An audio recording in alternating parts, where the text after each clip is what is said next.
प्रकाश अंबेडकर राज्य में किसके साथ जाएंगे, इस बारे में काफी सस्पेंस है। एक तरफ मुंबई और नागपुर में अंबेडकर कांग्रेस के साथ गठबंधन की चर्चा में है। उन्होंने कहा कि राज्य में शिवसेना 12 और राकपा 10 सीटों पर चुनाव लड़ेगी। इस संदर्भ में प्रकाश अंबेडकर ने अकोला में एक संवाददाता सम्मेलन में एक महत्वपूर्ण बयान दिया। दुल्हन तैयार है, लड़कियों के लिए भी एक कार्यक्रम है, यह सिर्फ चाय की चर्चा है। उन्होंने स्पष्ट किया कि उन्होंने अभी तक किसी के साथ कोई गठबंधन नहीं किया है। यह कहते हुए वह अपनी बेटी को पसंद करने के बाद पार्टी में शामिल होंगे। उन्होंने कहा, हम पूरे राज्य में समय सीमा नहीं दे सकते। मैं मुंबई के बारे में ऐसा नहीं कर सकता, क्योंकि यदि आप कहते हैं मोर्चे की घोषणा करें तो आप कहते हैं कि रुके। आज कांग्रेस एकजुट नहीं है, इसलिए हमें तय करना है कि किसके साथ जाना है। उन्होंने कहा, मुंबई में सीटें के बंटवारों पर कांग्रेस के साथ अभी बातचीत शुरू नहीं हुई है, लेकिन हम 50% सीटों के बंटवारे पर शुद्ध है, क्योंकि हमने देखा है कि हम नगर पालिका में क्या है। दूसरी ओर प्रकाश अंबेडकर के बड़े बयान में कहा गया है कि हम मुंबई में 200 सीट के लिए तैयार है। हमारी मांग 50-50 सीटों की है। भाजपा के पूर्व सांसद संजय धोत्रे, उन्होंने आरोप लगाया है कि अकोला में भूमिगत जल निकासी योजना की विफलता के लिए पूर्व सांसद संजय धोत्रे जिम्मेदार थे।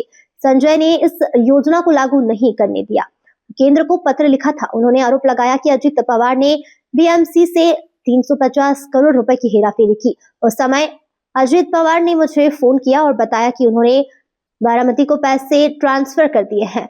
नगर निगम चुनावों में पहले संजय के खिलाफ प्रकाश अंबेडकर के बड़े आरोप ने सभी का ध्यान खींचा। अंबेडकर प्रेस पॉइंट पे मुंबई में सीट बंटवारे के लिए कांग्रेस के साथ बातचीत अभी शुरू नहीं हुई है।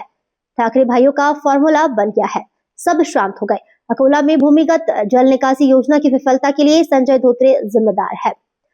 संजय धोत्रे ने इस योजना को लागू नहीं करने के लिए केंद्र को पत्र लिखा था। उस समय अजित पवार ने बारामती में 350 करोड़ रुपए की हेराफेरी की थी। या सुरुवात झालेल्या आहे।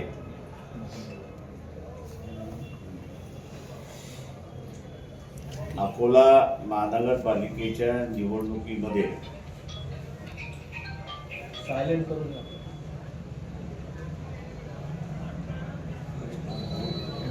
अकोल्यातल्या मतदारांना ठरवायचं आहे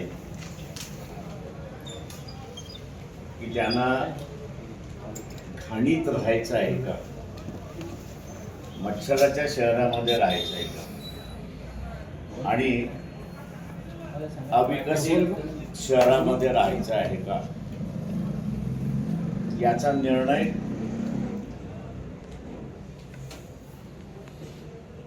महानगरपालिकेच्या निवडणुकीमध्ये द्यायचा आहे। याचं उत्तरदायित्व मी असं मानतो, या शहरातला जो बुद्धिजीवी आहे,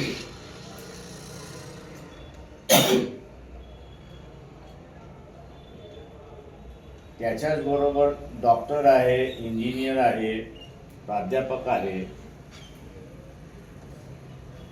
आय लव्ह अकोला असा म्हणणारा वर्ग जो आहे, त्याला ह्याचा निर्णय द्यायचा आहे की त्याला खाणीमध्ये राहायचं आहे की विकसित शहरामध्ये राहायचं आहे, अशी परिस्थिती आहे। मी या सगळ्यांना आवाहन करणार आहे की तुम्हाला जर घाणीत राहायचं असेल तर सरळ सरळ भारतीय जनता पक्षाला मतदान द्या, कमळाला मतदान द्या। या शहराला विकसित करायचं असेल तर मग विकासाचे मुद्दे काही आहेत हे पहिल्यांदा असताना लक्षात घेतले पाहिजे।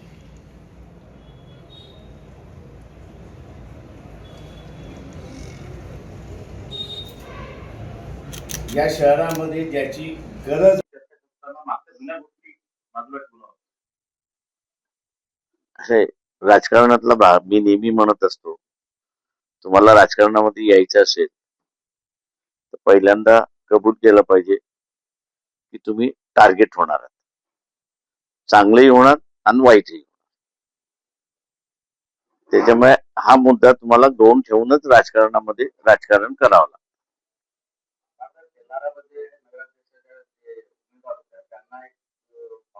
ते वेरियस स्टेजेस आहेत, वेरियस महानगरपालिकेमध्ये ते असं आहे, त्याच्यामध्ये वाटाघाटी ह्या चालत राहतील शेवटपर्यंत। 29 तारखेला आम्हाला एक्झॅक्ट पिक्चर येईल की कोण कुठं कोणाबरोबर समझोता करते. नाही, ते सगळं धैर्यवान फोनकर बघतात मुंबई.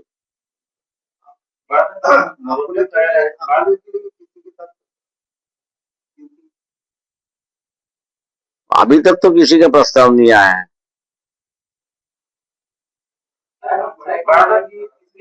मला असं कळलं की उबाटा सेना जी आहे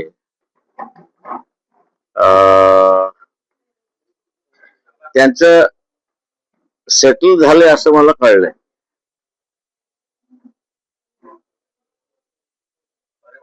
नाही, उबाटा सेना जी आहे आणि राज ठाकरे जे आहेत यांचे ऍज गुड सेटल झाले असं आम्हाला कळलेलं आहे त्याच्यामध्ये.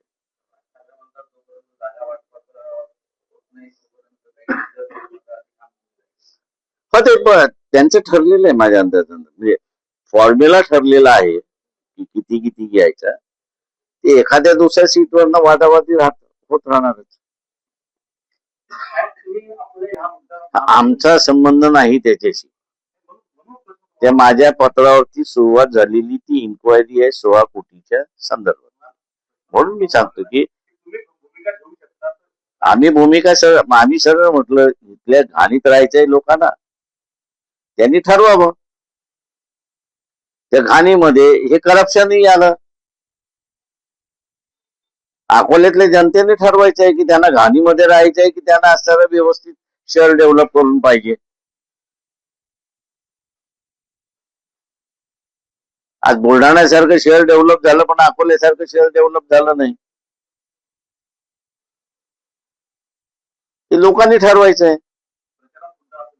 आमचा आहे तो प्रचारात मोठा, मी ओपनली सांगतोय. तुम्ही न कट करता आमची असणारी मुलाखत छापा.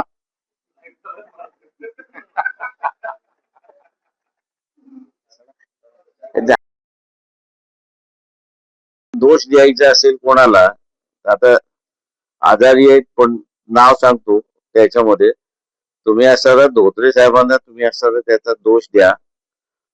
तर का 350 कोटी त्यावेळेस असणारी योजना, म्हणून मी म्हटलं की गटार योजना जी आहे ती मुद्दामून मी केलेली नाहीये.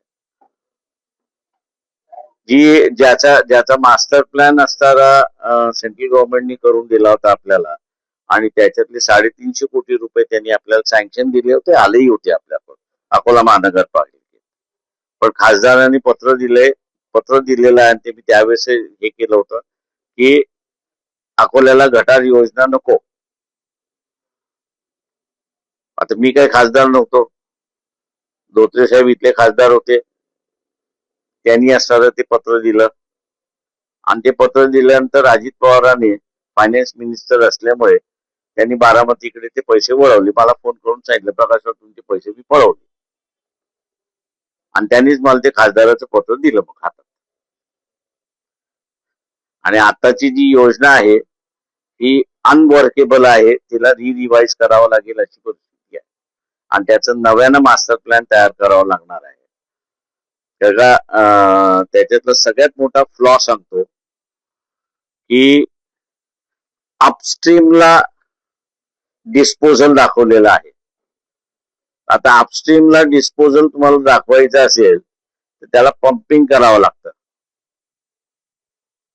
म्हणजे 24/7 जसं आपण म्हणतो तसं हे 24/365 डेज सारखं तुम्हाला पंपिंग करावं लागणार आहे. आणि त्या इलेक्ट्रिसिटीचं वीज आणि बिल हे आपल्याला भरावं लागेल अशी परिस्थिती.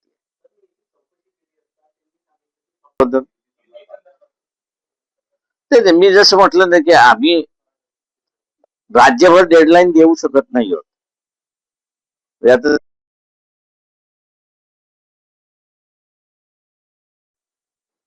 उदाहरण कॉर्पोरेशन मधलं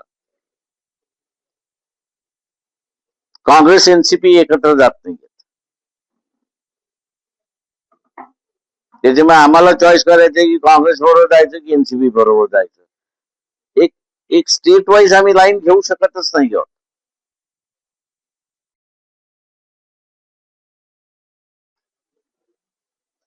मुंबईला अजून सांगता येत नाही. मी जसं म्हणालो की एका बाजूला सगळे सांगतात की आमचं जमलं, पण ते जाहीर करायचं म्हटलं की नाही नाही नाही थांबा.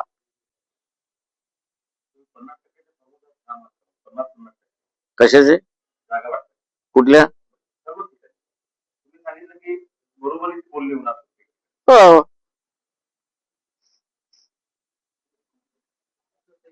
आम्ही असं आता नगरपालिकेमध्ये बऱ्यापैकी आलेलो, विदाउट फंड्स, विदाउट. 50 लाखांबद्दल आले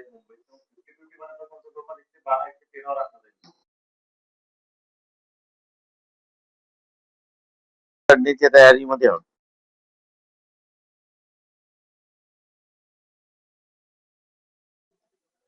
अकोल्याची चर्चा होत नाही.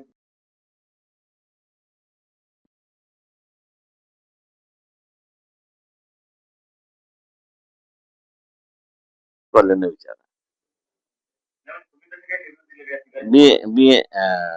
आम्ही कोणालाच काही निर्देश दिले नाहीत, काही दिले. आम्ही सरळ सांगितले की तुम्ही तुमच्या स्तरावरती जे तुम्हाला योग्य वाटते ते ठरवा. फक्त एकच आमची अट आहे की नो बीजेपी.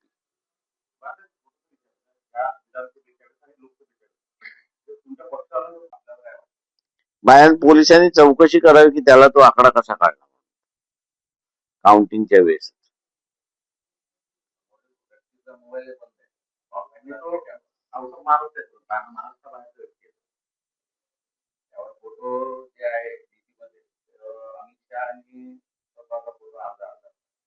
ते मान्य आहे मला, पण माझं तेवढंच म्हणणं असं आहे की पोलिसांनी आता चौकशी करावं की त्याला हा फिगर मिळाला कुठून.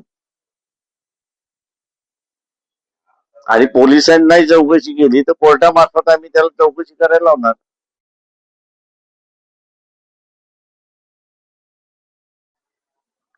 या सगळ्या मशीन ज्या आहेत, मी जसं म्हणालोय ते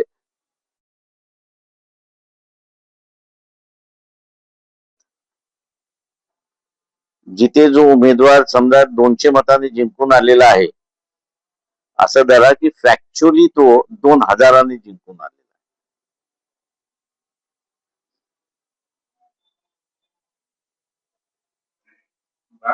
महापालिकेची अशी यादी आहे की मी आता तुम्हाला जे सांगितलं की सॉलिड वेस्ट हे आता सोनं आहे, सोन्याच्या भावामध्ये चाललेलं आहे. प्रॉपर प्लॅनिंग नसल्यामुळे आणि जुना असलेला प्लॅन रिजेक्ट करून त्याच्यात खाता येत नाही म्हणून तो रिजेक्ट केला आणि खाणारा प्लॅन तयार केलेला आहे.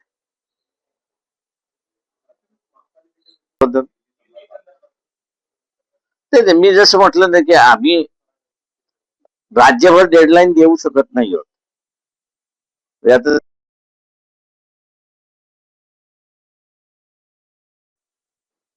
उदाहरण कॉर्पोरेशन मधलं काँग्रेस एनसीपी एकत्र जात नाही. त्याच्यामुळे आम्हाला चॉईस करायचं की काँग्रेस बरोबर जायचं की एनसीपी बरोबर जायचं. एक स्टेट वाईज आम्ही लाईन घेऊ शकतच नाही आहोत.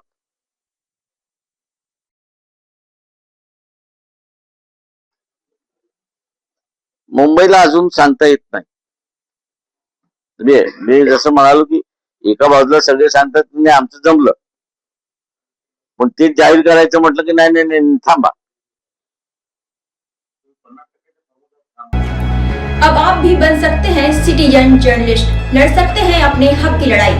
अपने हक की लड़ाई में चाणक्य न्यूज इंडिया है आपके साथ. आज ही प्ले स्टोर से डाउनलोड करें Chanakya news India mobile app. उसके बाद मेरा पोस्ट पर जाकर अपडेट करें फोटो के साथ. हम बनेंगे आपकी आवाज. देश का तेजी से बढ़ता नेटवर्क, सच दिखाते हैं हम. जय हिंद. बच्चों के भविष्य से खिलवाड़, ग्रामीण क्षेत्र में गुम विकास, न्यायिक क्रिया में भेदभाव, दबी हुई गरीबों की आवाज. पर अब होगी जनता की बात. सड़क से पहुंचेगी संसद तक आवाज.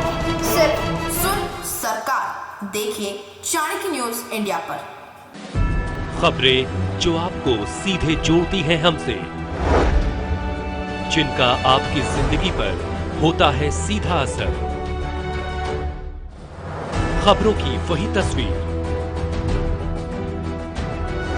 बिना बदले बिना डरे, जज्बा सच का लिए, सच दिखाते हैं। चाणक्य न्यूज इंडिया, हम हैं हिंदुस्तानी।